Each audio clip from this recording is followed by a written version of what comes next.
How's it going, guys? We're back again with the commands of Christ, and today is Ask in Faith. It's in Matthew chapter 21, starting in verse 18. Jesus curses the fig tree because it was non-productive, and he makes it die right in front of the apostles, and everybody's a little bit freaked out, and he tells them, look, that's nothing. If you ask for this mountain to remove itself and throw itself in the ocean, it'll do it. And he tells us that, anything we ask for in prayer will be done. One of the things that threw me off is before he talks about asking in faith, he curses a fig tree and it withers because it wasn't productive.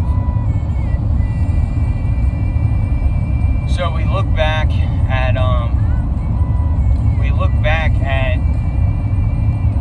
producing fruit for the Lord. He says that we're his friends if we do what he says. So we know we walk with Jesus if we follow his commands and do what he says to do. And he commands us to ask in faith. If we ask and we do not doubt, what we ask for will be done. And I know some folks ask for some pretty silly stuff sometimes. I mean, we know better than that. But what about the people that are asking for things that are realistic? Great example is you've got a loved one on a deathbed and you're asking in faith. You're asking from, an absolute desperation and hope and hanging on to everything that you've got. And he still takes them. What? How do we know what goes on in his head? How do we know what he had intended for that person? What if he was ready to call that person home, and maybe we weren't ready for them to go home? But what if he was? And what if they were? What if that was what they had been waiting for their whole life? What if that is what they were asking for in faith? As silly as that may sound. We don't know what they've done or where they've been. We don't know any of that. We just know in a sense, we're selfishly begging for what we want. And there's thousands of examples. But Matthew 16, we see that if we seek first his kingdom, these things, they'll be added to us. And as we follow the commands of Christ and we get closer to him, our thoughts become like his thoughts, and his desires become our desires.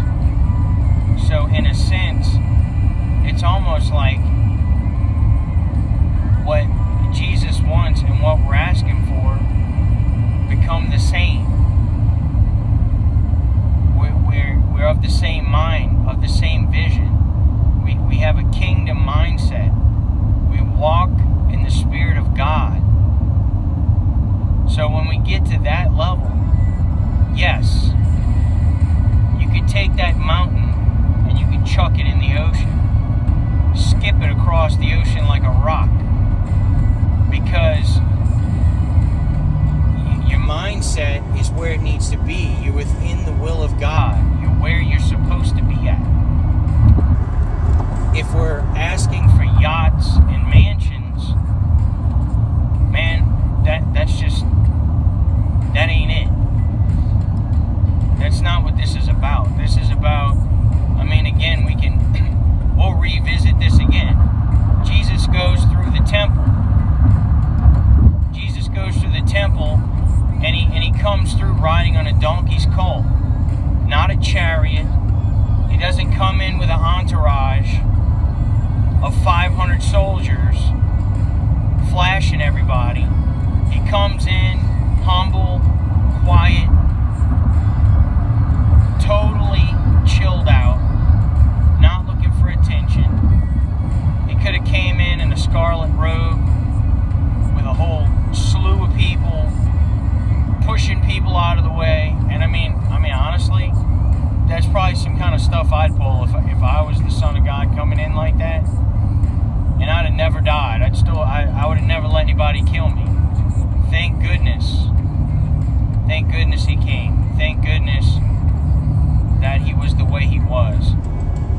because he set a great example.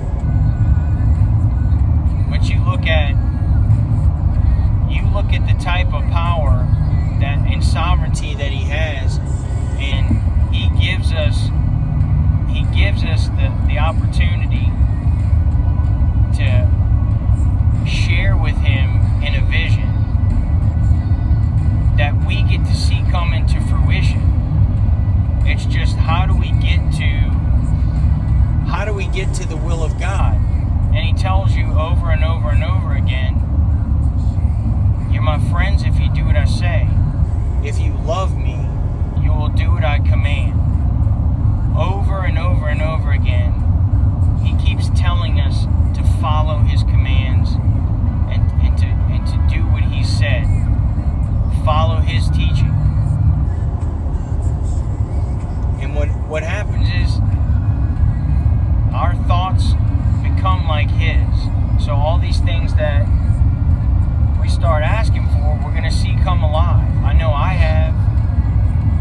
It wasn't always like this. And there's still times where I don't know what he's doing. I don't have a clue.